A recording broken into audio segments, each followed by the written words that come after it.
welcome. This is Bloomberg Quint Live, India's first digital live streaming business news service. I am Agam Vakil, the top headlines of this hour. It's a strong start to the trading week. The Nifty trades around 10,850. All sectoral indices trade with gains. And Bharti Airtel is the top Nifty gainer after the TRAI data showcases the company to have the largest revenue market share among peers. Sugar stocks are seeing strong traction after prices over the weekend return to their pre-crash levels.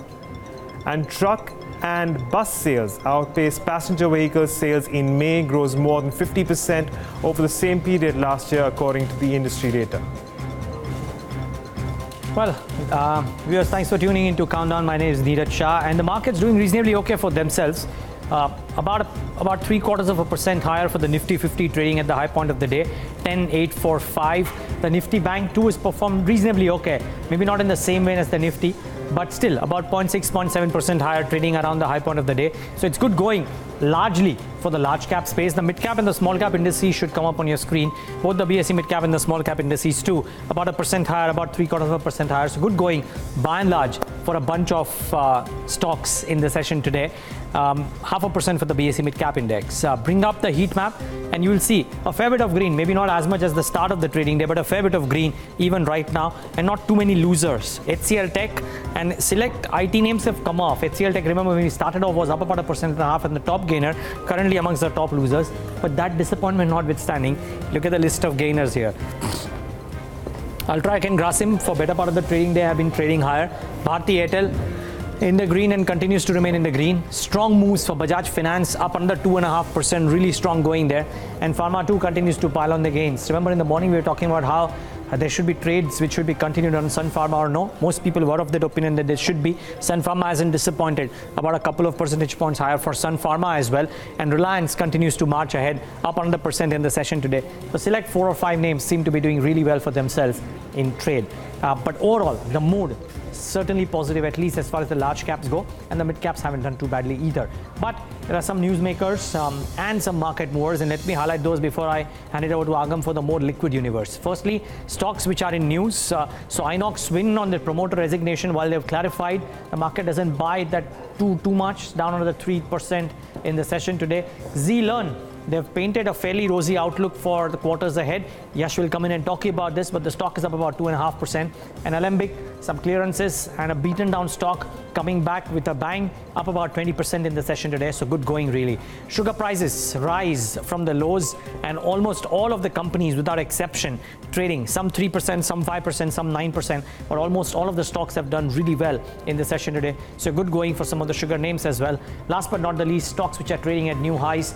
UBL, Manali Petro, AstraZeneca, another name in addition to Alembic, which is up about 11.5%. Manali Petro, after a big strong move over the last week, up another 13% in the session today, and UBL too up about 4%. It's not that every other liquor name has done well. Som hasn't, a couple of other smaller ones haven't, but UBL certainly rising and shining in the session today.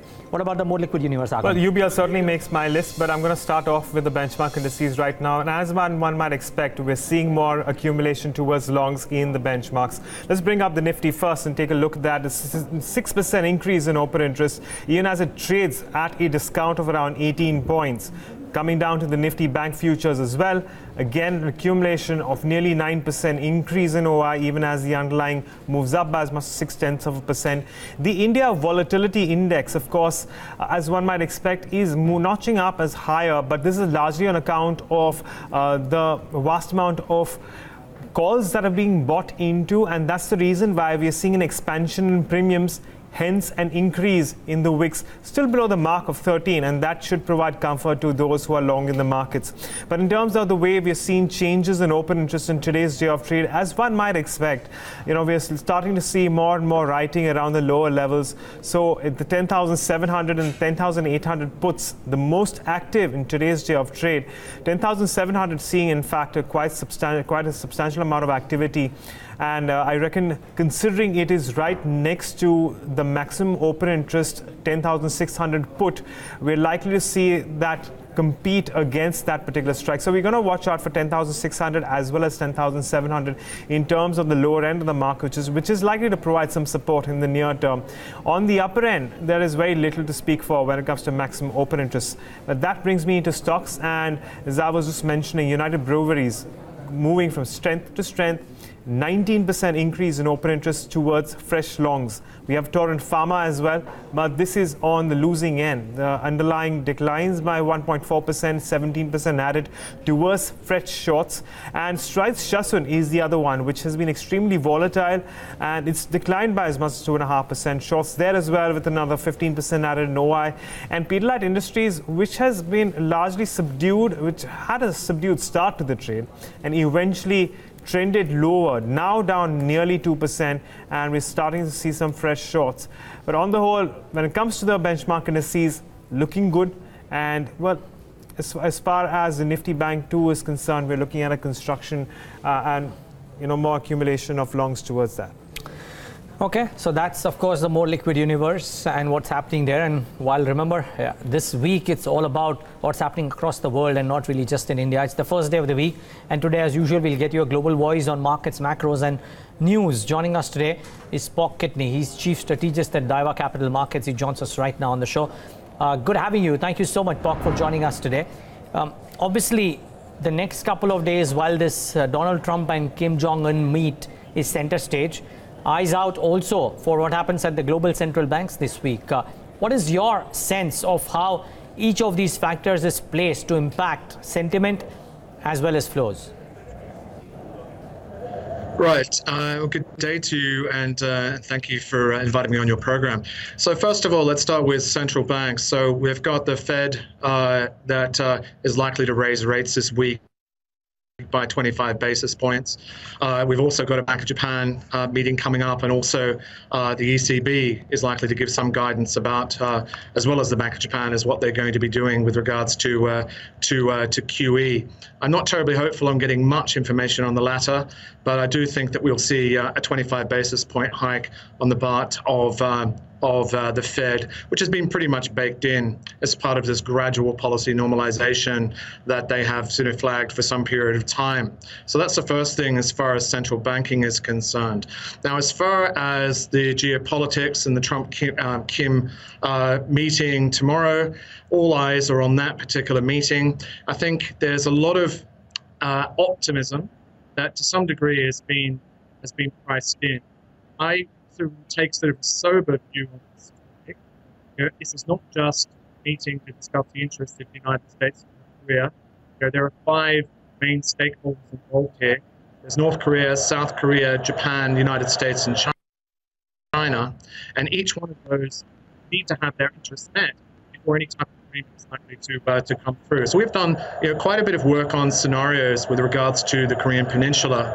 And Paul, allow me to just come in. We'll just try and repatch that line because we just can't get the correct audio from Paul Kitney. We'll just try and repatch this line and then come back to Paul to talk about his thoughts on all of these. In fact, get some sense of what he was trying to say about this answer as well, because I couldn't quite make out exactly. I think Paul was trying to say that the 25 basis points in Fed are given, but what happens in terms of ECB and their talk on QE will be very, very important. And well, tomorrow morning, Kim Jong-un and Donald Trump would be the center stage of all the global attention. So a couple of pointers to watch out for in a meaningful way as well. And it's interesting because the events are staggered. We'll have some bit of information on this US-North Korea meet tomorrow. We'll have some information about the Fed come Thursday morning or Wednesday late night. And then the ECB comes later on in the week. So 3 crucial events at different stages of the week, Agam, right, all impacting, all having the potency to impact trade and global trade and therefore sentiment in a meaningful way. Right. Well, I was just witnessing how your global markets have panned out. We're seeing some strength, and to a certain extent, Paul was mentioning that a lot of these actions that we are expecting through the course of the week have to a certain extent been factored in. And I was actually really curious about how Asian markets and European markets would open up, especially after, should I say, the perceived failure of the G7 meet over the weekend. And that said, we are looking at some positivity to come through. And I believe we do have Paul Kitney back. Do we have him? Yes, yeah, okay. Paul, yes, sorry, you were making your comments on what you can expect from the central banks, and to what extent has the expectations of what you can expect from the central banks being factored into the current markets? Sure. So as far as the Bank of Japan is concerned and the ECB, I think we're not terribly hopeful of having much in the way of guidance there. We might get a little bit of indication about withdrawing from QE in 2019. But I think what's most concrete this week is the Fed, and I think there's a very large chance that we'll see a 25 basis point hike. Now, this has been sort of largely anticipated as part of the gradual policy normalization plan, which has been quite well projected by the Fed. And so I think this is all going according to plan. So that's the first point.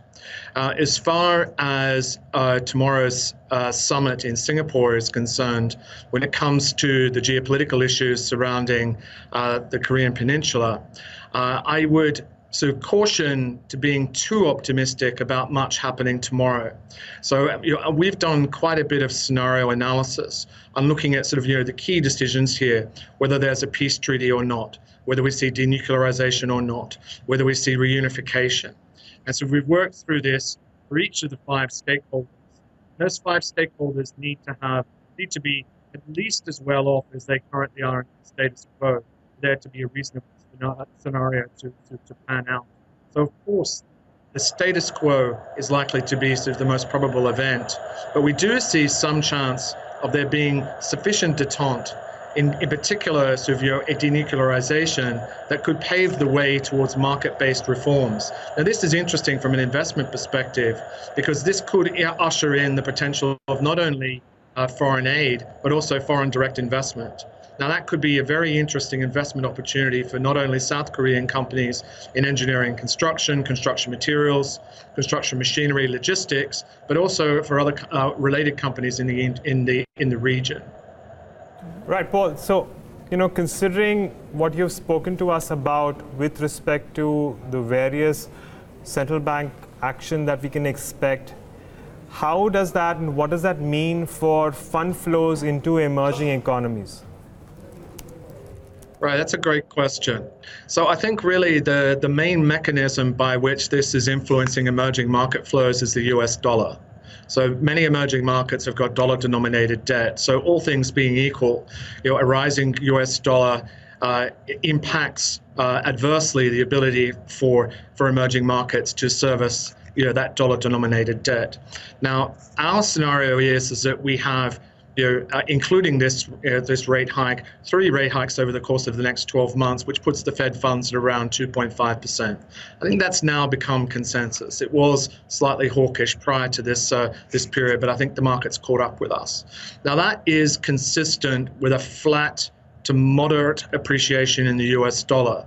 Now having said that, we've seemed to have had a lot of that US dollar movement, in my opinion, front-ended. In which case, I suspect we may see a fade in the US dollar over the course of the next 12 months. Now, it's much more, emerging market flows are driven by more than just the US dollar, but that's the connection with the Fed, and that's the connection with monetary policy. But when we look outside of that, and we look at the strength that is still there in the trade cycle, in the commodities cycle, and there being continues to be a valuation discount in emerging markets relative to developed markets, which is the highest it's been in around 4 or 5 years, that I think this is ongoing a positive driver for emerging market flows, which has been set back over the past few months, but I do believe this is temporary. Okay. Paul, one question from my end, and that is on the importance of the ECB meet and the commentary that comes in for this later this week. So as far as the ECB is concerned, I think really the big question is what's happening with their taper on not only sovereign debt purchases, but also corporate bonds. So one of the areas where we do have some concern on valuation, and by the way, we're actually comfortable about equity valuation, but there's certain credit markets, in particular European high yield, which we do think are somewhat overvalued. So when we go back to the beginning of 2016, we saw credit spreads over 10-year treasuries at that time of around 400 basis points. They're now less than 100 basis points, which means they're trading a little bit more like investment grade bonds and higher than high yield. So any indication about tapering, particularly on corporate bonds, as well as sovereign debt, will be it's a potential risk factor that we want to watch, because the ECB will need to be very careful about the execution on this taper. And so long as they do it in an orderly fashion, it's fine. But given the overvaluation in that particular space, it is a potential risk factor. Right, Paul. And in terms of India, how does it stack up against its peers in financial markets in terms of valuations and other variables that you take into consideration? Right. So my remit is Pan-Asia. And in the context of Pan-Asian equities, and that's both developed and emerging, I'm overweight India. Now, I have a 4-input component into my evaluation matrix, which is value, earnings, macro, and policy. Now, India doesn't score as highly on valuation, although that valuation metric now is looking somewhat better than it was late last year. And the main reason for that is that earnings growth in India is outstripping the rest of Asia ex-Japan in 2018, I should say, on IBIS estimates. So we're looking at just under 20% earnings growth this year, which to some degree is taking care of that valuation premium that existed late last year. I think as far as monetary policy is concerned, the recent rate hike was precautionary. I think that it was driven to some degree by concerns over the weakness in the currency. But frankly speaking, when we look at the level on the policy rate, which is at 6.25%, and we can see that you're rolling 1-year inflation is around 4.5%. If we look at spot inflation, around 5%. We're talking still at around 125 basis points of positive real policy rates. There's not a lot of room for the RBI to raise policy rates, while at the same time, we're seeing the long end move up. Now, steepening in the yield curve is actually a positive thing for equities. So a steepening in the yield curve, particularly over time, and with the lag in India, should be a positive for financial sector earnings, as net interest margins should be positively affected by the increased gradient in the yield curve. What I'm also encouraged about in India is the post-GST, post-demonetization consumption shock effect, filtering through into not only consumer sentiment, but also business sentiment. We're also seeing a recovery in top-line bank lending growth, which a year and change ago was around mid-single digits, now is now low double digits. We're sort of past the peak of financial sector, sort of credit acknowledgement. And so I think, as far as the banking system is concerned, I'm actually a lot more comfortable, and the macros are looking quite constructive. And I also think that policy is quite benign. All right, Paul, the final question from our end. Your picks when it comes to India mention names such as HDFC Bank, Axis Bank, Yes Bank, and Shriram Transport Finance. What is it, according to you, that is so appealing that you'd like to delve into some of these names, despite the fact that they're trading at valuations at which they are? Right. So the additional one to those is also Larsen and Torbro. So I do have 5 names out of my top 20 names in Asia ex-Japan in India, which gives you an indication about my sort of near-term and intermediate-term conviction about India. So I'm comfortable about valuation. Now, valuations are starting to get quite ritzy notionally when we look at your HDFC banks around 5 times. I think what we have to bear in mind is the ROEs on these banks are very high. So if we look at a Yes Bank, which is growing at a 25% earnings CAGR, a Shriram Transport Finance, which is also sort of growing, over 20%, sort of on a 3 to 4 year earnings CAGR basis. That sustains, what is in that particular space around sort of, 2.5 times book. I see upside to both lending growth and also margins in that space. So I don't think the street has fully appreciated what the effect via the tenor premium is going to be on net interest margins for the improvement in sort of the in the yield curve is coming as I've sort of described before about the steepening. And when I look at the region wide, we're looking at sort of not only sort of the absolute gradient of the yield curve and a spread between 10-year and 3 months, but actually the change or the delta in that gradient in India is most pronounced in the region. So I think that there is some potential upside there for net interest margins as well as top line growth, which justifies the valuation. Paul Kidney, we'll leave it at that. Thanks so much for joining us and giving us your outlook and all in the global markets as well as what you think about India. But considering that, let's move on, shift focus to some of the corporates that we've spoken to. Sanghi Industries has ambitious capacity expansion plans, but has also a word of caution when it comes to rising fuel prices. On the other hand, how is DLF likely to benefit from the change in accounting standards? Here are the top corporate voices that spoke to us during the day. We commissioned our Westit recovery project in the quarter of March, and for that as well as for our raw mill upgradation, we had taken a fortnight's shutdown in the month of February, and so it was a one-off event, and during this quarter things are back to normal. We should see a positive growth compared to the June 17 quarter.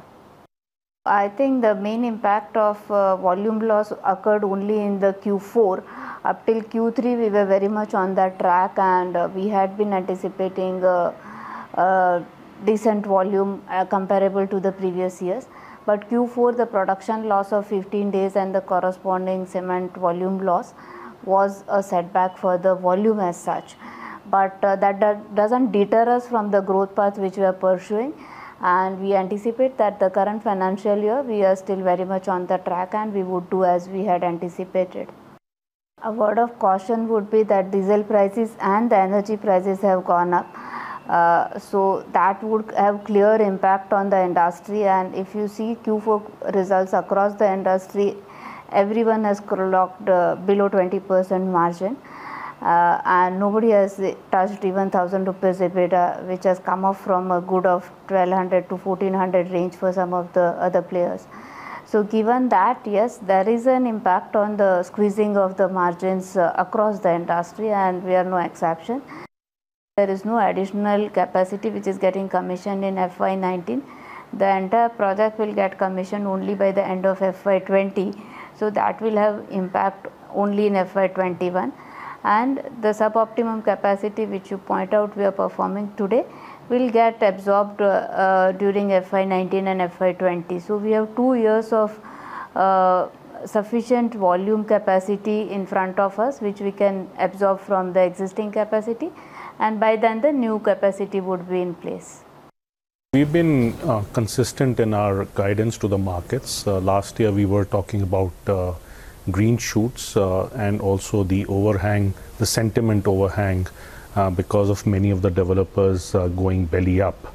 That had impacted absorption levels in many micro markets where of course we are present. As things solve themselves out, we see a much better environment for sales to happen, and fourth quarter of ours actually reflected that. So I would actually contradict your comment that last quarter wasn't good. Actually, if you look at our last quarter, our gross sales was more than 1,000 odd crores. So things are much better than what they were a year back, and we hope as resolutions happen on many of the companies which were in the real estate space, the customer sentiment will become much more buoyant. Last but not the least, real estate is very heavily correlated with the GDP growth, and hence as things start to move on that end also, there will be better demand perspectives for us and for other real estate companies. We have only launched one project for construction, so we are not doing any pre-sales unlike other developers. This is a project which is called Midtown in New Delhi, which is adjacent to our earlier project called Capital Greens. So that has gone, we have broken ground over there. It's more than 7 odd million square feet of residential, which incidentally is also in a joint venture with GIC. That is a project that the build-out has started to happen. Other than that, we are right now concentrating on completing and delivering the finished inventory. So our focus is in a different fashion, because if you would know that now the accounting standards have changed, and hence for us capturing of revenue and profits on a POCM method would not be actually applicable. It will be on delivered product actually, so a completed method of accounting, and hence the faster we deliver and give position to the customers, we are able to capture our revenue and margins over there. So our focus is a little different from other players, and hopefully I think that should reflect in our results going forward. Let's wait and watch. That's an interesting one, and you can read more about these interactions, more DLF's interaction as well, on our website, bloombergquint.com. They're saying an interesting thing, that the launches will not go up, but the revenues will still improve, and the operational metrics will also improve going ahead. That's the interesting bit about what DLF was trying to say via today's interaction. Do watch out for that. Do log on to the website and get that story as well. Okay, let's put the spotlight on some stocks before we get our guests. Zee Learn came out with an investor presentation today, but it's guided for a multifold growth in its business over the next few years. Maybe that's the reason why the stock really went up in trade before cooling off a little bit. But there is a positive reaction to the news nevertheless. Yash is here with more details on Zee Learn's presentation and what would be the key takeaways there, and the impact that it's had on the stock as well today. Yash, I believe the volumes have shot up. Yeah, significantly. But it's not just the numbers that are looking good, but it's also the management commentary that has come quite bullish. So if you could take a look at what are the key takeaways, they are quite bullish on the entire Indian education sector. So mainly because of a growing learning base, government focus, and increasing digitization. So first up, India is the second largest market for e-learning after United States. That number stands at about 1.9 million online users in 2016. They expect that number to grow by 6 times to almost 9.6 million by 2022. Second up, we are also looking at an increased thrust by the government towards education. That was visible in the union budget, where they have increased the outlay for education by as much as 7% to almost 85,000 crore for financial year 19. And thirdly, there has been an increasing digitization. Their preschool business, that is where the bulk of their revenues come. Almost 50% of their revenue that comes from the preschool business. There in particular, of all the various segments that they operate in, they are expecting a robust growth of almost 23% compounded annually over FY18 to FY23. And they are also expecting the acquisition of MT Educare, that to help them become the largest player in India, both in terms of scale and in terms of network as well. Also, let's take a look at their projections. So they are expecting the revenues, they currently did for FY18 of about 270 crore rupees. They are expecting that number to touch close to 3,800 crores. Now that is on a blended basis. It includes organic and inorganic business. Their organic business, that too they are expecting to grow from about 270 crores to about 2,000 crore rupees. So that's almost a 6x growth there. Their EBITDA, they are expecting it to grow from about 102 crores to 1,288 crores. So again, a 6-fold rise that they are expecting there. Their margins, they are expected to cool off a little bit. They did close to 38% for the full year of FY18, but their inorganic business, that would have a bearing on their overall margins, and they are expected to see about a 400 basis point cut there. Right, Yash. Well, that's as far as Zee Learn is concerned. But since you are with us, why don't you also tell us a little more about the sugar sector, which is turning out to be the sector of the day? Exactly. So the sugar prices, they have surged as much as 14% since May 21st. Now we'll just pull up the chart once it is on our screen.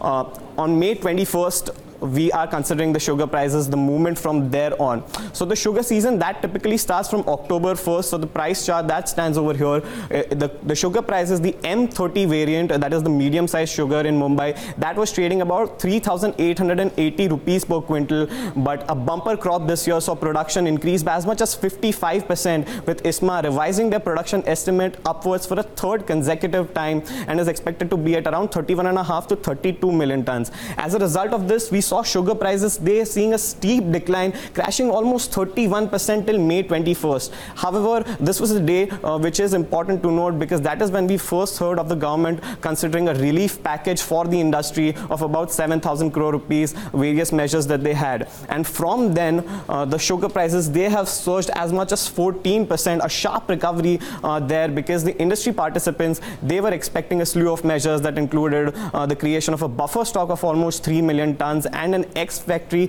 price, which is the minimum support price for sugar. So in anticipation of that, the bulk consumers, that is the soft drink and ice cream manufacturers, they had scaled up their inventories, and also regions such as the northeast, which do not have any sugar mills, they increased their inventories so as to protect themselves from the upside of prices. That apart, we also spoke up with Praful Vitlani. He is the chairman of All India Sugar Traders Association.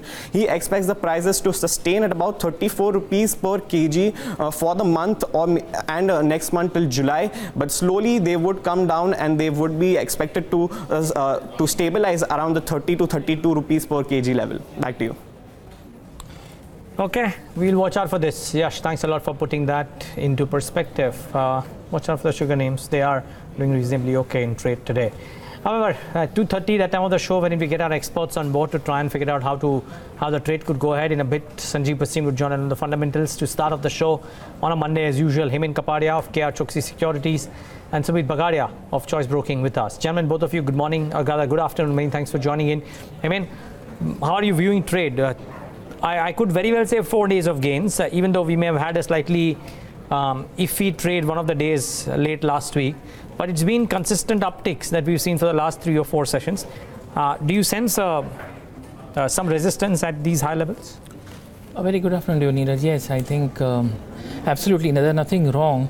But if you draw a trend line top to top from the high of 1171 in February, Neeraj, and you connect it to a high of 10929 last month, we've coming close to that. So some resistance, yes, but things are shaping up well. We started the new series, Neeraj, with 1 crore 92 lakhs open interest Nifty futures. We've added 30 lakhs since Friday close. I mean, it could have been a short, it could have been a long, but looking at the market breadth, mid cap, small caps have started improving. One gets the feeling that it's a long position. If it's a long, I think with hiccups, like you said, some resistances over here. With hiccups, I think we are set for 11 or more, because 30 lakhs open interest addition is pretty significant. There's no yardstick, but I would say that a 300-350 point upside because of the open interest addition is a possibility. Now, if 10.7 had broken, it was bad. We sustain about 10,820. I think it's good. So it looks good, Neeraj. All right. Well, Sumit, a good afternoon to you as well. How are you starting to see trade develop when it comes to the benchmarks now? Are you also fairly constructive?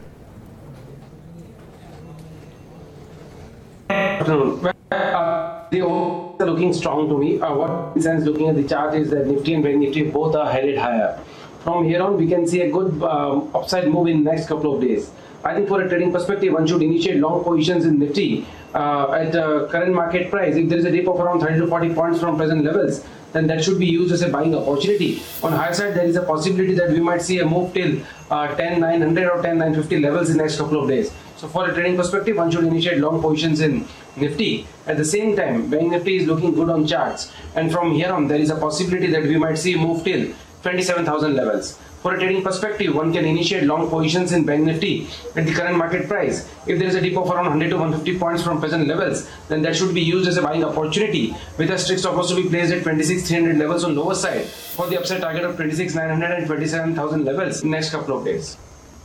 Right. Well, we also have Sanjeev Basim, the Executive Vice President for... Agam, before that, if we can take some specific stock recommendations from our experts. Yes, yes. I mean, if I can request you to give your stock ideas. I think, yes, Neeraj, I think a couple of stocks, I mean, it's like a honeymoon phase, suddenly everything starts looking good. But having said that, a couple of stocks which sort of stand out or have got space. I think first is HPCL, Neeraj. The entire OMC pack looks interesting. Crossover buys on the weekly, crossover buys on the daily, consolidation phase, breakout possible. So HPCL around 313, stop loss 307, target 325. Second stock which I like is Siemens. it's just that we moved a bit today, but Siemens looks positively interesting, Neeraj. A turnaround on the dailies, on the weeklies, deeply oversold, positive divergences, looks great. So Siemens with at around 1025, it's moved, 1005 stop loss, target 1065, Neeraj. And Sumit, your stock recommendations? The first one for the day is from cement space, and that is Ultratech Cement. After a long time, it seems that Ultratech Cement can give a good upside move from present levels. I think for a trading perspective, one can initiate long positions in Ultratech Cement at the current market price. And if by chance there is a dip of around 30-40 points from present levels, then that should be used as a buying opportunity. Ultratech Cement, on downside, it has supported around 3700 levels. Till that time, these levels are not taken away, it's better to be on buy side. And on higher side, we can see levels of around 3950 as an immediate target. And if that is taken away, then we can see extended move till 4000 levels. So for next couple of days, one should initiate long positions in Ultratech Cement. The second stock for the day is from PSU banking space, and that is SBI. SBI, looking at the chart, it seems that from here on, we can see a move till 290 or even till 300 levels in next couple of days. For a trading perspective, one can initiate long positions in SBI at the current market price with a small stop loss to be placed at around 267 levels on lower side for the upside target of 290 as an immediate target, and if that is taken away convincingly, then we can see extended move till 300 levels. Okay, those are some of those calls coming in from our technical experts, but we also have Sanjeev Bhasin, the Executive Vice President for Markets at IIFL, joining us. Sanjeev, good afternoon. Thanks for joining us. I think over the last few weeks, the real concern in the markets was the market breadth in the broader markets, specifically the weakness that had to do with the mid caps and the small caps. Is it turning a corner for the positive right now, or do you still see some caution? Is some caution still advised when it comes to the broader markets?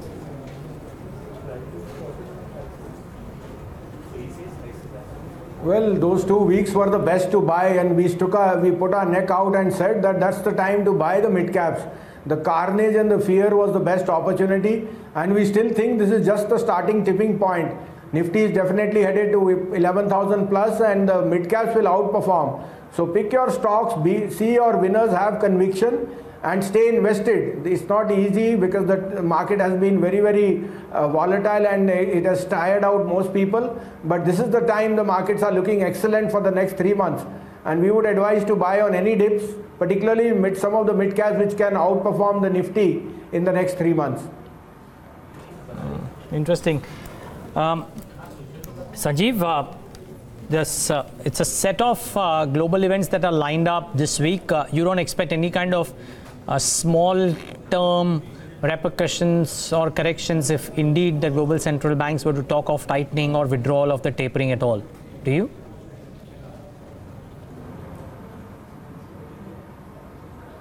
Well, that's already in the price. India still will be one of the best markets to be in on our demographics, on improving fundamentals, both micro and macro. And I think geopolitical tension and stress should be at the lowest, given that two of the biggest negatives are now meeting tomorrow. On the credit side of markets, seeing that we've already seen bond yields top 3% on the US and 8% here. I think that is part of the course. Once you get a better monsoon, I think inflation and bond yields should soften down. As it is, we've seen that most of the NBFCs have said that there is no incremental uptick in their cost of funds. In fact, it has fallen. So it's telling you that smart money is actually not so expensive, and government borrowing is now well under control. So I think that there will be this paradox of 8% yields, but that will be maybe the top. So we think that there could be a softening from here, but not too much, but equities will continue to outperform. Is that what's revving up companies like Bajaj Finance even higher at 2245, despite valuations being sky high? The stock continues to find buyers in huge quantity. What would your take be, Sanjeev, on this one now? What would your advice be to some of your top clients? So it's been one of our dream top stocks. We even utilized this fall last 2 quarters at 1600. We thought that the asset quality, weakness was a temporary phase, and it was played out this quarter. They've shown improved asset quality, they've shown improved NIMs, and they've indicated the road forward is very robust. So for us, 2,500 would be the first target for Bajaj Finance.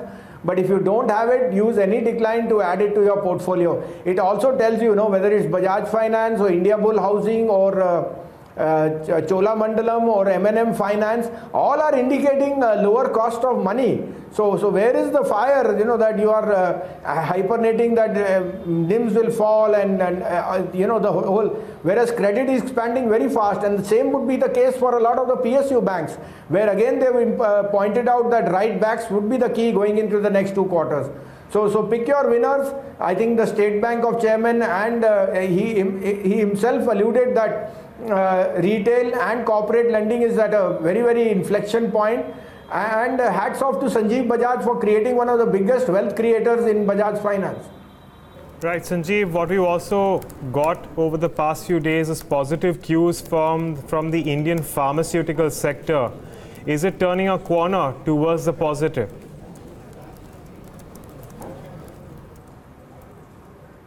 Well, that has again been one of my contrarian plays, and I've been constantly saying that it's just a matter of time. And this Halol inspection now has released a lot of stress built over Sun. So I would continue to say Sun, Dr. Reddy, Lupin, Aurobindo, Biocon. These all are very, very good names, and at least a 20% minimum upside in the next 1 year. Secondly, they now become very good defensive plays on any market correction because of overvaluation. And thirdly, they are a good proxy to a weak rupee. Fourthly, we've seen that their domestic businesses have stabilized and are showing a sharp uptick, and it's just a matter of time now before US approvals start to gather steam. So we are relatively extremely bullish on at least these 5 names. Okay, that's the view on the Indian pharmaceutical space. Let's bring up Bharti Airtel. It's the top Nifty gainer today, and this is of course largely on the fact that we've had positive fundamental cues coming in with respect to TRAI data and its market share as Bharti Airtel emerges with growth in market share right now. It's currently up as much as 3%. But let's take a technical view on this one. Hemant, how are you viewing Bharti Airtel currently, and what would you advise with Bharti Airtel? Will it still be a long at these levels, and in that case, what levels can we keep an eye on? Agam, I'd have a conditional long on Bharti Airtel simply because we haven't closed below 390 in the last 5 weeks, despite attempting to do so. And we are on the cusp. We are at 389, Agam, these are cash market levels. So looks interesting. But I'd wait for a small cool off or a clear close up of 390. But yes, coincidentally, you also have the 55-day exponential moving average at 391.5. So it's at an inflection point. The indicators on the weekly chart seem to suggest that it has higher chances of going up.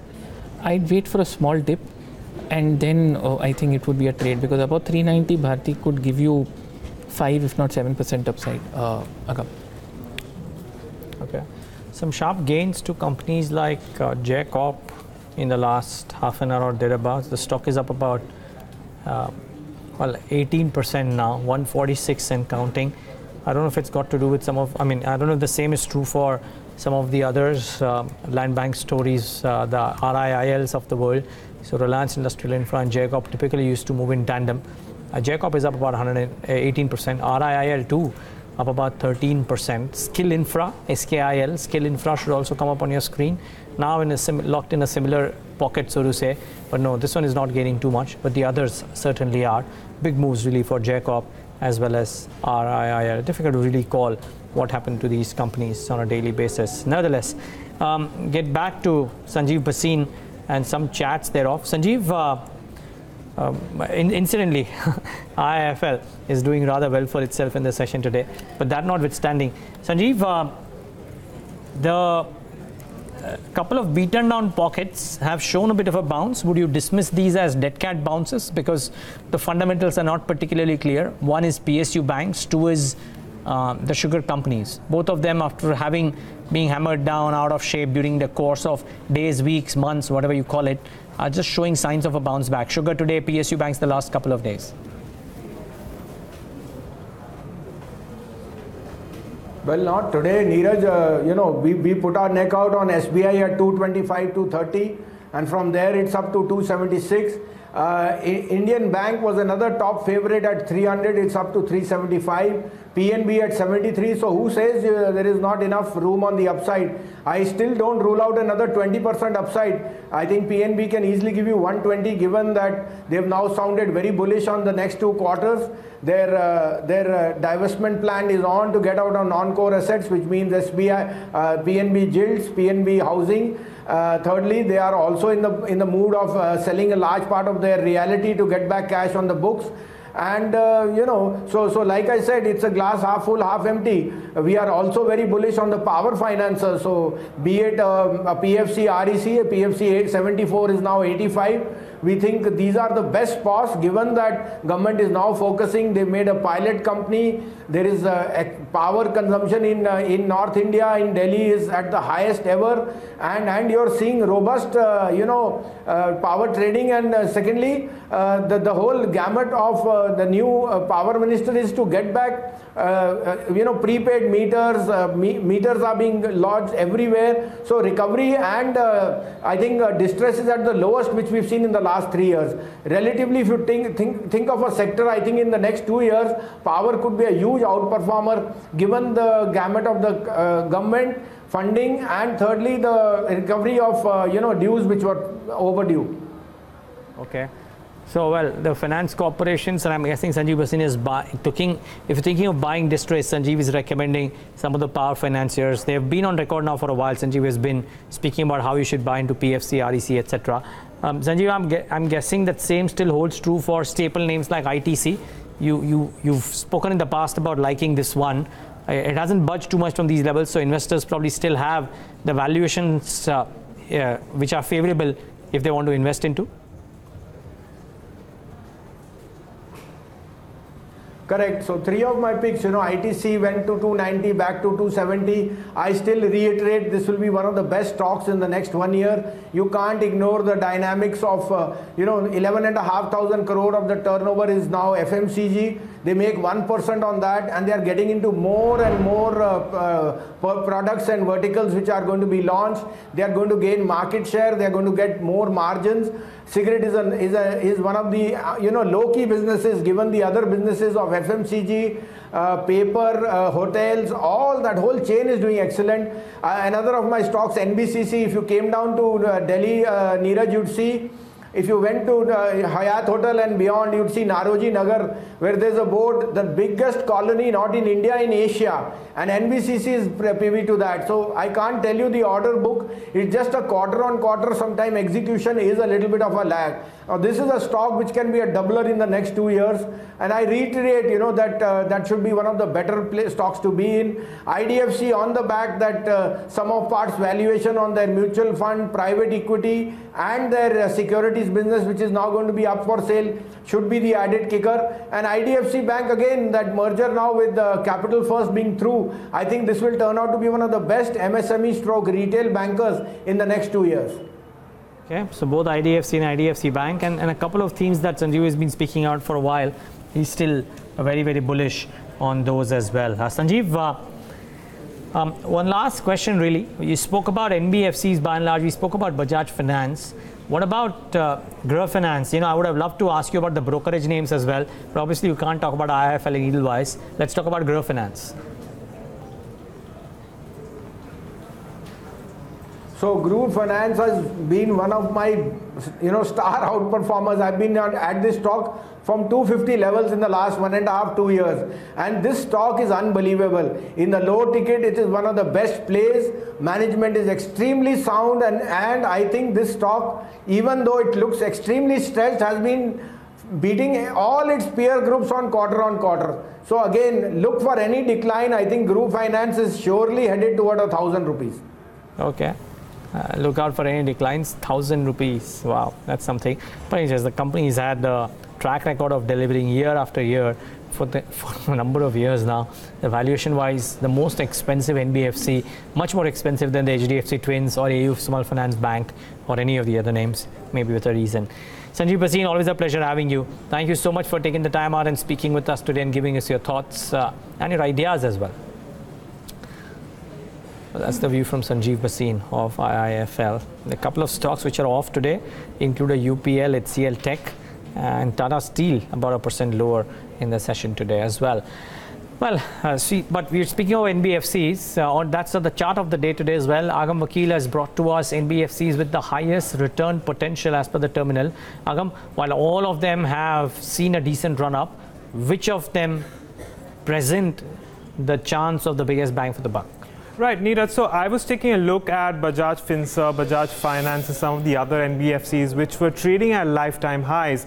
And my objective was to find out whether or not there are still a whole host of NBFCs that still have a long way to go on the upside and catch up with some of the larger peers. And in my study, when it comes to the Bloomberg consensus, what I have done is I have considered 10 or more analysts who have a buy rating on some of these NBFCs with a substantial return potential from current market levels. And some of these include Capital First, which offers the highest return potential. Of course, we all know the Capital First will merge with IDFC Bank, and we're looking at about a 49% return upside from current market levels. Next on my list was the Max Financial Services, offering a 40% upside. Interestingly, all 13 analysts on the poll have a buy on Max Financial Services. So, well, at least the consensus is pretty bullish when it comes to this one as well. PNB Housing Finance has seen a little bit of pressure off late. However, its lowest price target on the consensus is 1100, and that is still higher than its current market price, and it's offering another 39% return potential from current levels. So that also makes for a very interesting counter to track in the NBFC space. Let's not forget the likes of Canfin Homes as well as L&T Finance Holding offer a 36% and 32% return potential from current market levels. So while we are looking at a substantial upside projected by the Bloomberg consensus, it's a question really is whether or not they can at least catch up to some of their larger peers, considering we've seen such a run up in the entire industry of late. Okay, thanks a lot for that, Agam. We'll watch out for these names. Coming on the charts here, Sumit, an NBFC name. Okay, let me give you a name. Bajaj Finance. I'll say the stock is looking very strong on charts from here on. What we can see is that a stock can move up till 2350 or even 2400 levels.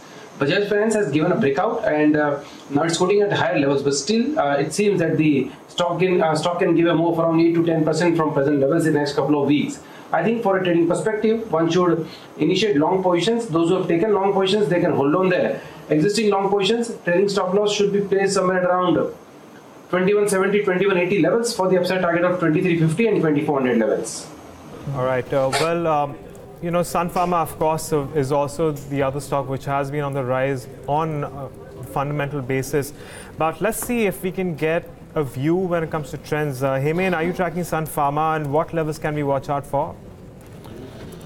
The entire pharma pack, I think, is starting a 3-year uptrend, Agam. So Sun Pharma is right at the helm of it. Aurobindo the strongest, Sun is the first of the block. So in terms of levels, I think we are walking into some resistance over here. From a slightly longer term point of view, I have a feeling that 530, 490, two levels where one can look from a longer term point of view. Near term, we've had a run up of almost 100 points, so it's not bad, but we could just walk into some turbulence at high levels. Okay, and in the media space, we also have Zee Entertainment, which is buzzing in trade today. Can we take a look at where Zee Entertainment is currently trading at? It's higher by as much as 2.2%, also one of the lead gainers on the Nifty 50 index right now, currently trading at around 570. Sumit, what's your call on Zee Entertainment? And in terms of supports and resistances, what are those key levels that you would ask investors or traders to watch out for? Today the stock has given a decent upside move. Seems today's closing will be about 200 DMA levels, which will again be a positive sign for the stock. Immediately, it has small resistance at around 575, 578 levels. Once the stock is able to break and give closing over 575, 578 levels, then we will see a extended move till 600 or 610 levels in Zee Entertainment. I think for a trading perspective, those who have taken long positions at lower levels, they can hold on the existing long positions. One can initiate fresh long positions at the current market price, with the stop loss to be placed at 555 levels on lower side for the upside target of 578. And if 578 is taken away on closing basis, then we can see extended move till 600 levels. So for next couple of days, one can initiate long positions in Zee Entertainment at current market price with the stop loss to be placed at 555 levels on lower side. All right. Well, okay, another tough one that may turn out for traders to take positions in is Balrampur Chini, and we all know that it's been an extremely volatile stock, but it is in the futures and options space, which means that still has a lot of volatility in store, and of course a lot of liquidity as well. It's currently trading at around 72. It's up and about in trade today as well, and not only Balrampur Chini, the rest of the sugar pack. But Heyman, if I were to take a cue on Balrampur Chini right now, how would you view trade on this one? Contra buy, Agam, but I believe the stop loss is not in favor. We are at 72, the stop loss comes in at 66 cash market. Can't have a 10% stop loss if I don't have a 25% move. I don't think it's a 25% move, but frankly speaking, Agam, we have not closed above 75 on the weekly chart since 6th April. So I have a feeling we are moving towards there, and about 75 we are going to give a smart move. So I think there's a very smart move in the offing, but a 10% stop loss is what makes the trade unfavorable, but it's definitely not a short. All right, so that's the view on Balrampur Chini, and just one stock before we move on is Tech Mahindra. That's of course been moving on the back of the volatility that we've seen in the rupee, largely so. It is up as much as 1%, also one of the key gainers on the Nifty 50 today at around 714. Sumit, what's your call on Tech Mahindra? And if it's not Tech Mahindra, would there be any other IT stock that you'd be watching out for towards the upside? There are many IT stocks which are looking good on charts. Tech Mahindra is a good counter. It's been in a continuously uptrend, and looking at the chart, it seems that the same rally can continue from here on. I think those who have taken long positions in Tech Mahindra, they should hold on the existing long positions.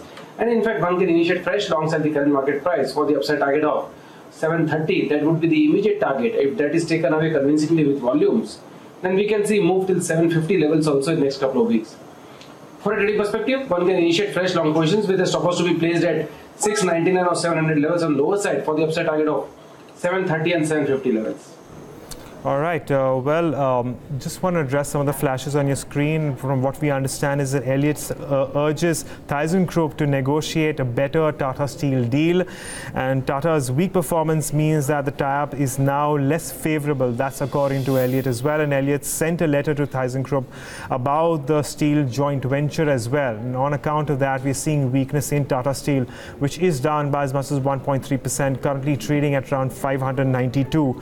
Of course, moreover, if the 50-50 JV needs to be maintained, Tata Steel would have to pay ThyssenKrupp, and that's according to Elliott as well. So, well, more developments coming here with respect to that deal. We'll be watching out for more developments coming through.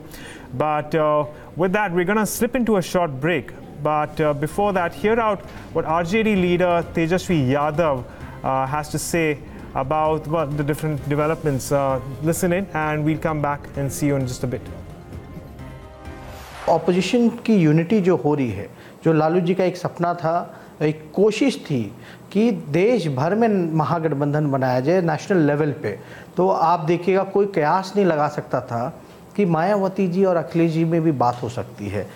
और जहाँ तक communication की बात है, alliance BJP की तो 40 पार्टियों के साथ है और दिखाती है कि वो अकेले लड़ रहे हैं। 2 पार्टी के साथ भी सरकार बनाते हैं, लेकिन दिखाते कि वो बीजेपी की सरकार है। आपने बड़ा इंटरेस्टिंग बोला कि यूपी में लेकिन एक क्लैरिटी है कि ये दोनों अब मिल जाएंगे, तो एक सीरियस चैलेंज बीजेपी के सामने होगा। बिहार में वैसा इक्वेशन या वैसा अभी धुरी दोनों पॉलिटिकल साइड की नज़र में नहीं आ रही है। आप ऑल्टरनेटिव वॉइस हैं, लेकिन आप उतनी मजबूती के साथ अलायंस बना पाएँ और इनके नंबरों का मुकाबला कर पाएँ, वो इसलिए भी मुश्किल है कि अब आप ही अकेले हैं वहाँ पर सामने। कांग्रेस बिल्कुल मार्जिन पार्टी है। देखिए, आप देखिएगा तो नीतीश कुमार जी तो कांग्रेस से भी नीचे चली गई है। कांग्रेस जो है, जो उसका जनाधार है, वो कोशिश कर रही है ऊपर आने की। और जो हमारी जो पार्टी है राष्ट्रीय जनता दल, साथ में मांझी जी भी हैं, कांग्रेस पार्टी भी है, एनसीपी भी है, तो भले ही कोशिश में है कि एकजुटता के साथ लड़ी जाए और मजबूती के साथ लड़ी जाए। अब तो कांग्रेस को ज़्यादा वोटें मिलेंगी नतीजे से, ये स्थिति आ गई है। तो ये नहीं देखा, आप ऐसा कह रहे हैं तो कांग्रेस आपसे फिर बार्गेन भी ज़्यादा करेगी, लोकसभा के लिए भी और विधानसभा के लिए। बार्गेन क्या होगा नहीं होगा हम इसमें नहीं जाना चाहेंगे, कौन क्या होगा ये अपना इंटरनल है, विनेबिलिटी फैक्टर्स देख करके वो सारी चीज़ें हम लोग सॉर्ट आउट कर लेंगे। हमारे यहाँ कोई डिफरेंसेस ज़्यादा नहीं है। हम लोगों में जो कम्युनिकेशन जो है, चाहे राहुल गांधी जी हों, जिस हिसाब से वो उभर रहे हैं, जिस हिसाब से मोदी जी को डर लग रहा है राहुल गांधी जी के अलग अलग राज्यों के दौरे से, पार्टी को जिस हिसाब से मजबूत करें, तो कहीं ना कहीं से घबराए हुए तो बीजेपी के लोग हैं। लेकिन अगर आप दूसरे खेमे में देखिए तो वहाँ तो असंतुष्ट लोग भरे पड़े हैं।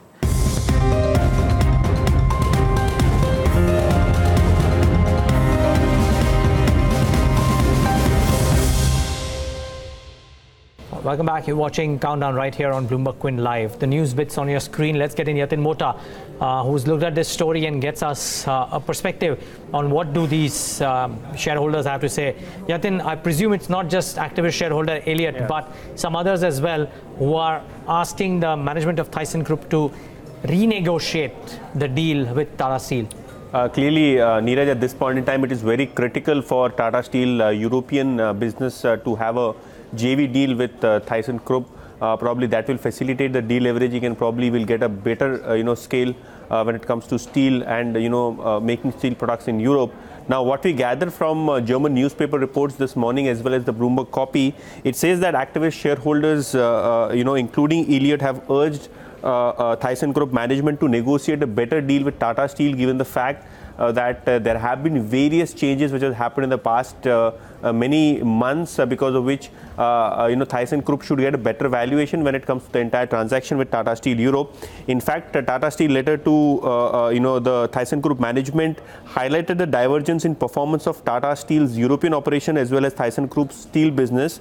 In fact, they say that the weakness in Tata's recent performance means that the tie-up is now less favorable for ThyssenKrupp, and if a 50-50 JV as proposed earlier had to go through, probably Tata Steel would have to shell out money to ThyssenKrupp for that 50-50 JV stake maintenance.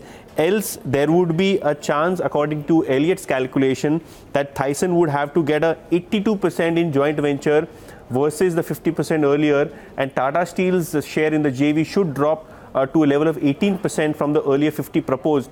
So clearly shareholders want a better deal for ThyssenKrupp, and not only it's Elliott, but it also Chevron Capital. It's the second largest shareholder in ThyssenKrupp with a 15% stake. They also have a similar view. So we have large institutional investors in ThyssenKrupp probably opposing the deal or asking for a better terms as far as entire transaction is concerned. And we have various brokerages, Neeraj, like JP Morgan, which earlier said in their note dated 23rd May 2018, this is what Nikki has provided us, that the European joint venture is critical to deleverage the balance sheet of the European business, and post that the management will focus on India operations. Not only that, if the European joint venture does not go through, investors would see this development as quite negatively. And also, as of now, both Tata Steel and ThyssenKrupp managements have targeted board approval by the first half of FY18. So probably by June end they had to clear all the decks. But now with all of these activist shareholders coming forward, it seems that it will be a tough time, appraising the shareholders of new developments and probably arriving at a fair valuation for both Tata Steel Europe and ThyssenKrupp. All right, Yatin, thanks for joining us and bringing us those details. With that, let's bring in independent market expert Dharmesh Kant, who joins us on the show for his views. Dharmesh, good afternoon and thanks for joining us. Dharmesh, I want to talk about the markets, but before I do, let's address the news at hand. That's, well, some of the shareholders not happy with the deal that Tata Steel has with ThyssenKrupp. What do you make of these developments, and what's the view on the stock in general? Yeah, good afternoon. See, as far as the acquisition is concerned, Tata has this problem earlier as well. When they were, about to acquire Chorus, there were a lot of, issues being raised and the valuation was questioned at even that point of time, and there were renegotiations every time. Even if you look at similar acquisition by Mittal Group, it was not an easy walk in the European continent. So somehow Indian steelmaker taking over a European counterpart doesn't go smoothly. So that's the part of the parcel which is going on as of now. But I do think,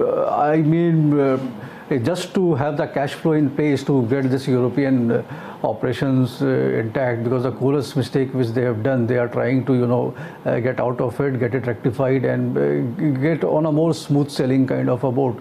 So, and that has been sensed by the Thyssen Group shareholders, so they have been renegotiating it. If it goes all the way down the line, as Yatin was pointing out on the newspapers which are there, then it won't be making any sense for the Tata Group to acquire that. And just because they have committed to it and they go ahead with it, it won't be overall positive for the Tata Steel on a consolidated basis. So whatever benefits was coming out of the India operations, again European counterpart would be eating into the profitability on the consolidated level. So that again makes the picture murkier for Tata Steel as a company. And they should have focused more on the Indian operations and had this money being deployed to come over the chorus pain which is there in the form of debt which is in the balance sheet, would have been a right approach to my mind. So let's see how it happens. But for the stock, for us, for traders and investors in the market, Tata Steel will now take a back seat. Still will perform. JSW Steel sale is there for the investors and traders to lap onto, but Tata Steel will suffer. That is my own sense.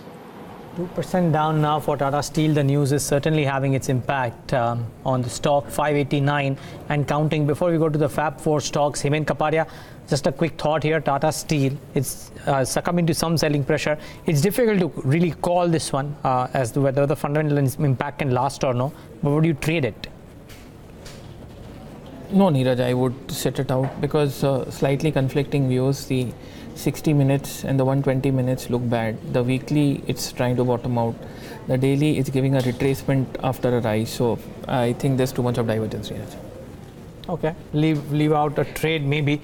The stock certainly trading at the low point of the day, not the best of days for Tata Steel. But very good day for some other stocks. Let's find out what's made to Yash Upadhyay's Fab 4 list for the day. Yash, good afternoon yet again. Good afternoon, Neeraj. So first up, we have Suven Life Sciences. This one is up as much as 6% today after MK initiated coverage on the stock with a buy rating and a target price of 270 rupees, indicating a potential upside of close to 27% from its previous day's close. Now, they believe that an increase in R&D spends and consolidation in the CDMO business, that should act as key catalysts for growth going forward, and they expect the company's earnings to grow at a compounded annual growth rate of 18% over FY18 to FY20. Alembic Pharma was at one point locked in an upper circuit of 20% after the company said that it has received the US FDA approval for a new drug used in the treatment of major depressive disorder. The new drug has a estimated market size of close to $37 million as of December 2017, and with this, their total approvals for all of the drugs stands at close to 72. Ajmera Realty is up as much as 5% after the company said that it has acquired a 5.5-acre land in Electronic City 2 in Bangalore, having a potential of almost 5.5 lakh square feet. The new project would earn the company close to 300 crore rupees over the next 2 to 3 years. And finally, we're also looking at United Breweries. This one had hit an all-time high of 1,291 in today's trading session. It's been in a strong uptrend, gaining for a fourth consecutive day with volumes almost double the 20-day average. Back to you. Well, thanks for that, Yash. Thanks for bringing us some of those stocks which are trending higher in today's day of trade. But Dharmesh, I'm going to come back to you on, well, your view not necessarily on the markets, but perhaps the mid-cap space. How are you viewing moves, especially after the kind of weakness that we saw in the previous few weeks?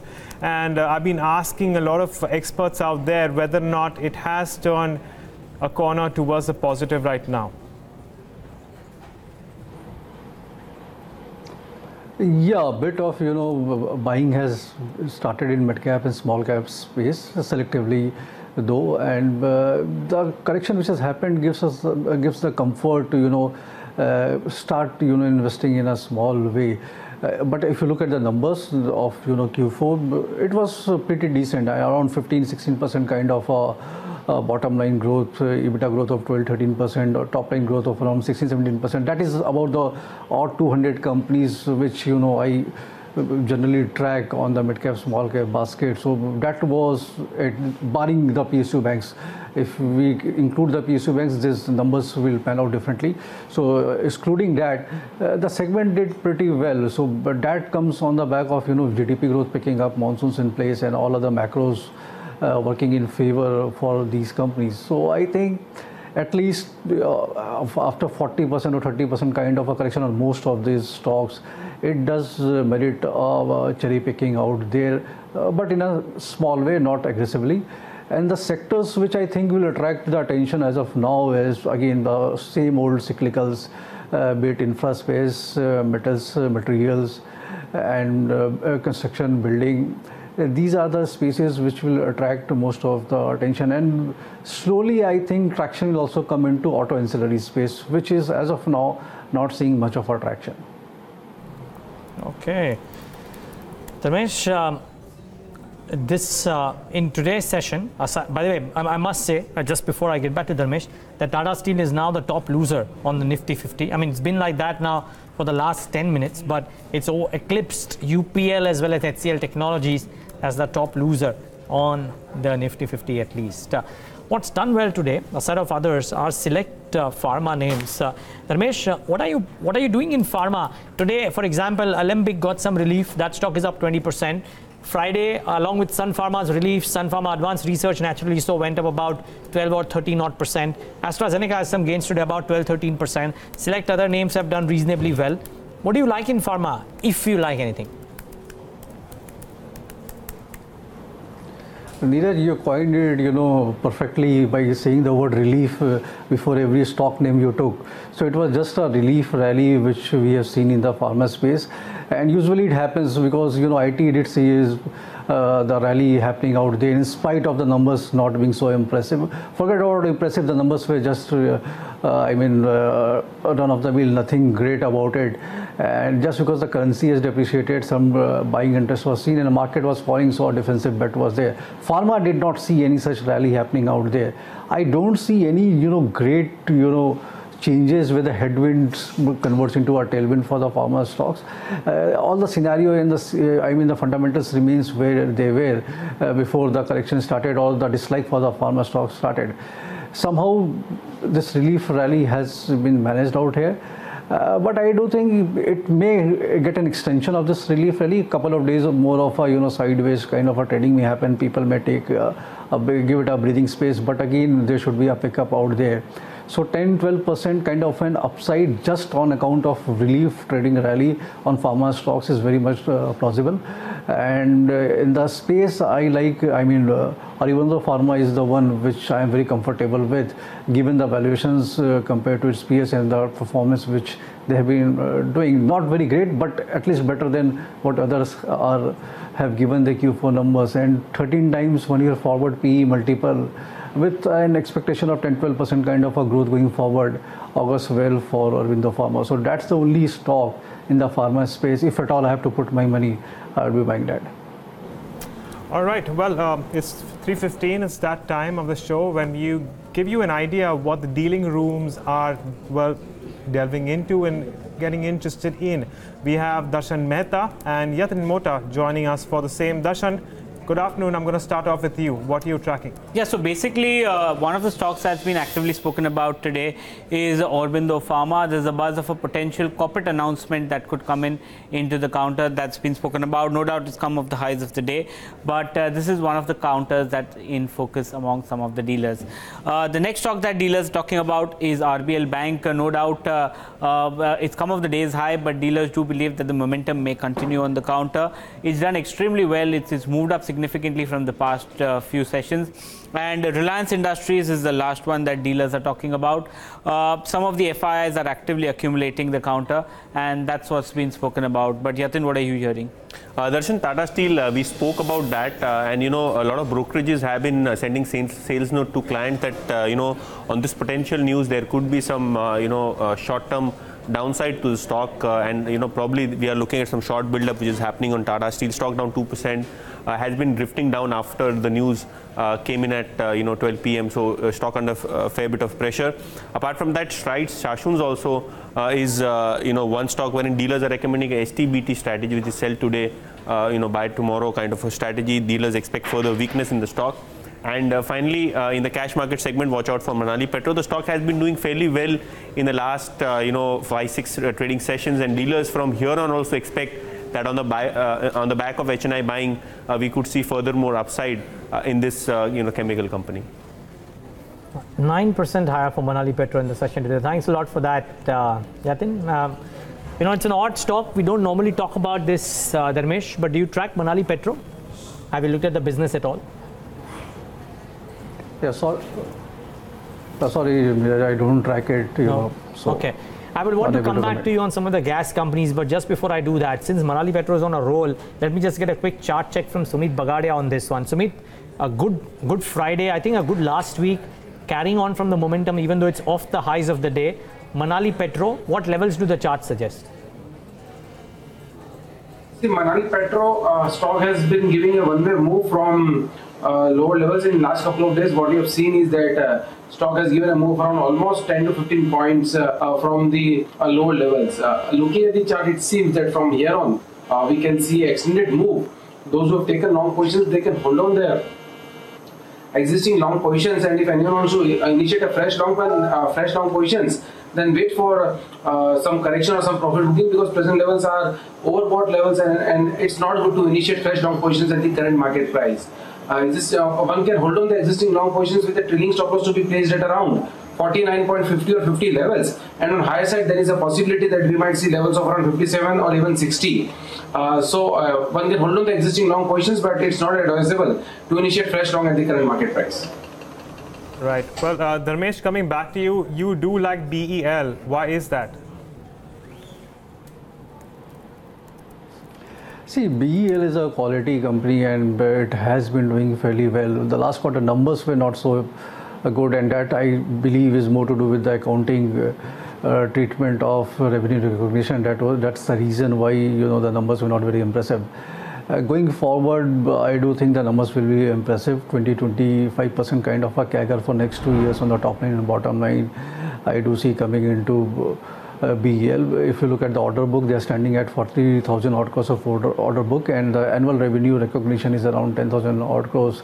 Company is into niche play, defense segment, into missile technology, radar and laser based technology, all modern technological warfare equipments. If it's been manufactured by BEL in India, 90% it's indigenous research, so that again places it a bit up from others. And any foreign collaboration happening into India in this segment has to be routed through BEL. That should be the norm going forward.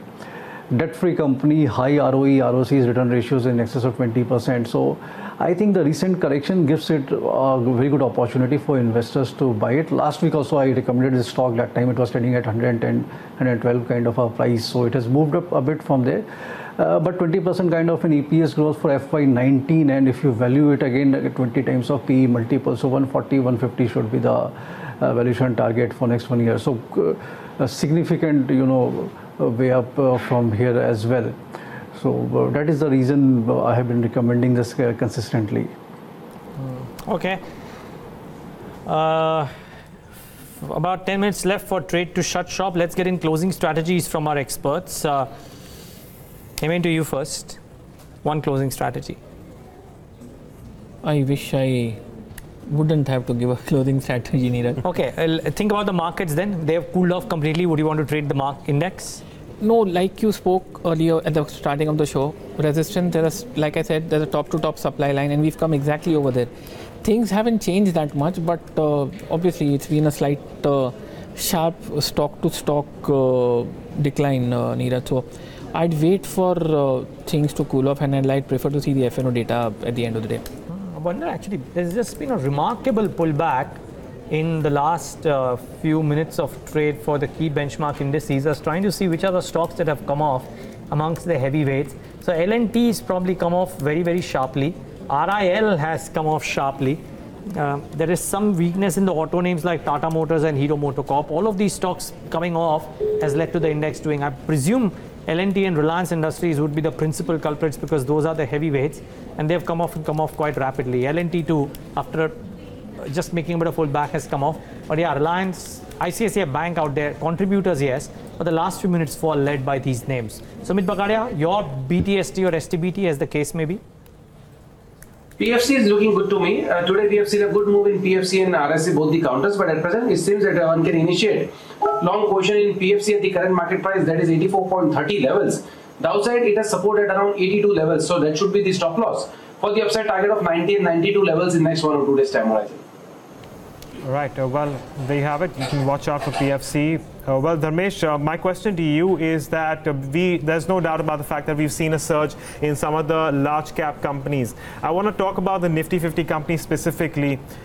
Would any of these sharp moves concern you, at least in the near term? I know a lot of these companies are fundamentally very sound in the long term, but would sharp moves concern you? And if there were some pockets that you may be concerned about, what would those be? See, if you are investing now, you should at least have a time horizon of 3 months, because I do see a lot of volatility playing out in the market. At least next 3 days is going to be very volatile because a lot of important events are there. FOMC meeting is there, interest rates are likely to be raised in US, then US president is meeting his North Korean counterpart. What's the outlook on that? So these will have sentimental and news flow impacts on the market where sharp up and down moves will happen. What happens in the sharp up move is stock prices rise up so sharply that sometimes the valuation goes way ahead from the target valuation multiples which we are looking at. So but that restricts the upside limit. But playing the Nifty 50, again you have very limited choices left out there. And I think recently private sector banks have underperformed public sector banks in the last 1 week or so. So that space gives you an opportunity to again get back into the buying mode.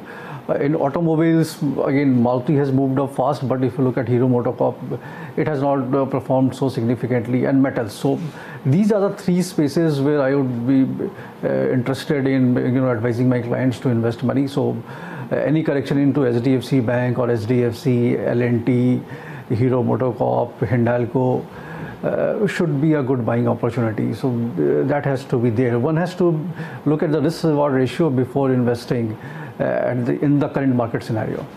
Interesting that you mentioned Maruti Suzuki, which has gone back above the mark of 9,000 today. Can we take a look at where it's currently trading at? It is one of the top gainers on the Nifty right now, and it's trading near today's highs right now at around 9,030. There you have it. Yes, it's up as much as 1%. Sumit, what levels should one keep an eye on Maruti Suzuki right now in terms of supports and resistances? Is there strength? Yes, Maruti is showing good strength. In last 5 days, we have seen that the stock has been giving good move, and from the levels of 86, 86.50, we have seen a one-way move till 90.30 levels. That means almost a move around 450 points from low levels. Chart says that from here on, we can see a move around 150 to 200 points on higher side. That means on the higher side, we can see move till 9240, 9250 levels. Those who have taken long positions, they can hold on the existing long positions. In fact, one can go ahead and initiate fresh long positions at the current market price. Stop loss, one can maintain fresh stop loss somewhere at around 8900 levels for long position. And on high side, the targets can be 90 to 50, or even we can see levels of around 9300 also.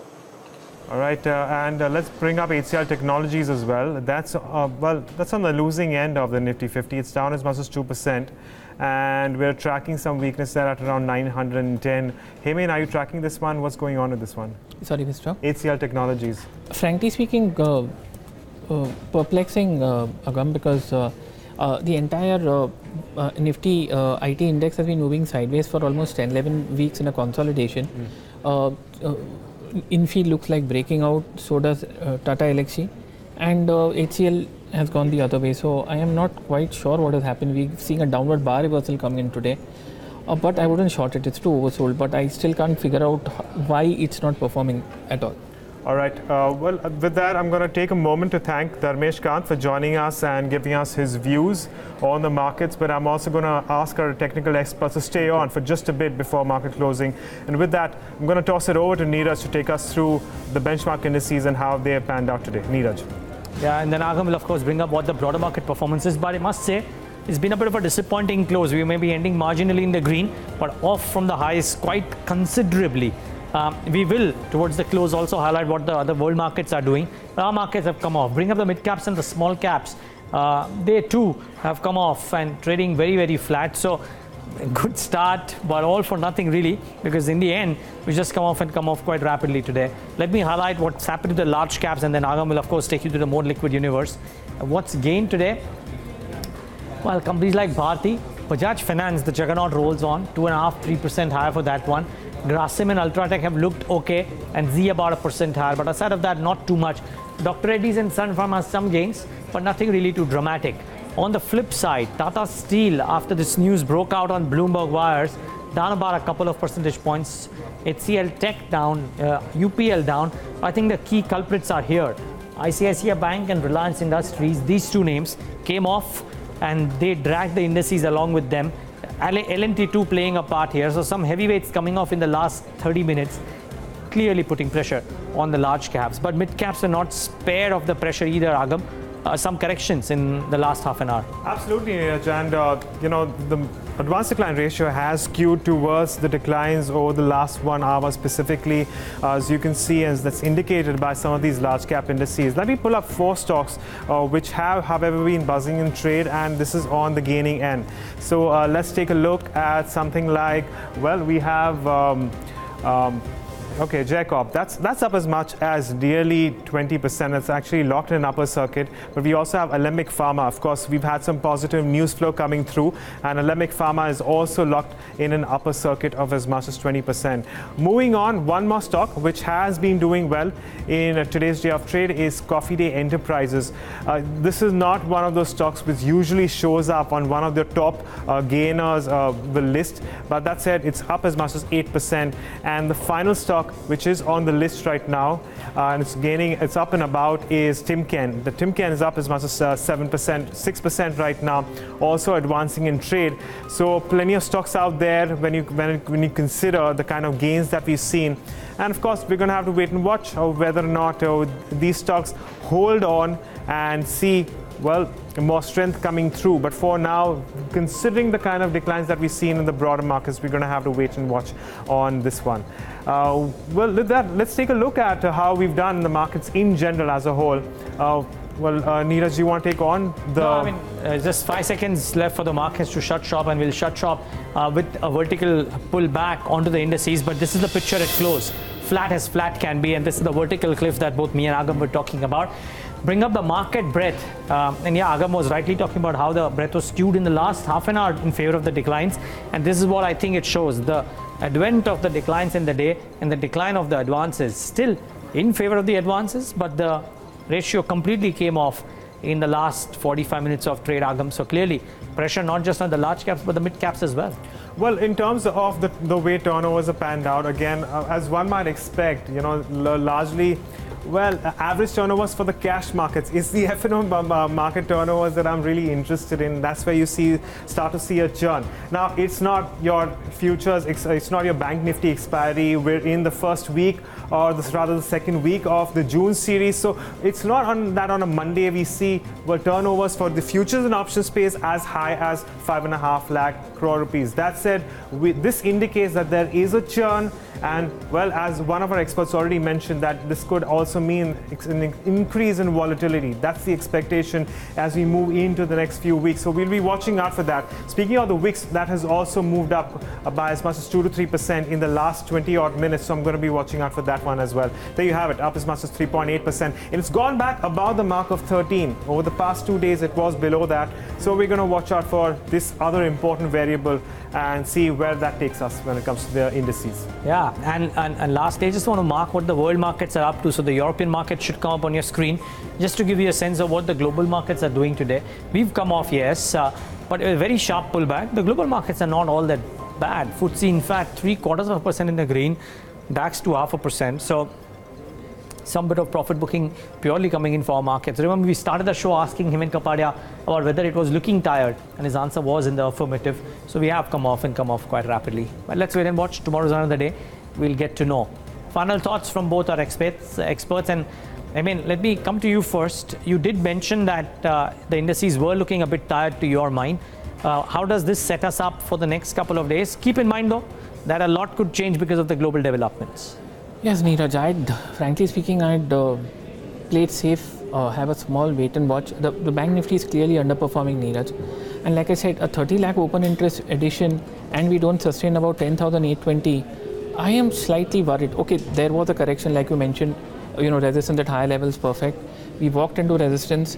But if we break, I know this is far away, but if we break 10.7, then this whole build-up goes to waste. So I'd be slightly reticent about taking a view at this point in time, but I'd just be careful. Like you said, too many event risks, bank nifty not performing, the VIX moving up. I'd have a little bit of trepidation. I'd sit this one out. I want to see how things pan out. Weekly, though, things are positive. MACD buy mode, crossover buys last week. So the weekly picture isn't bad, but this maybe it's a one-off case, but the daily and the intraday picture has suddenly taken a hit, Neeraj. Right. Well, Sumit, the Nifty is at 10,786, just shy of 89, 87. What's the view here, and what are the levels that you're going to watch out for? See, from higher levels today, we have seen some profit booking in Nifty, but the overall structure is looking good to me. The overall range for Nifty is placed between 10,600 levels on lower side to 10,900, 11,000 levels on higher side. I think if there is any profit booking seen from present levels, then that should be used as a buying opportunity. Purely for a trading perspective, 10,700 remains the support levels.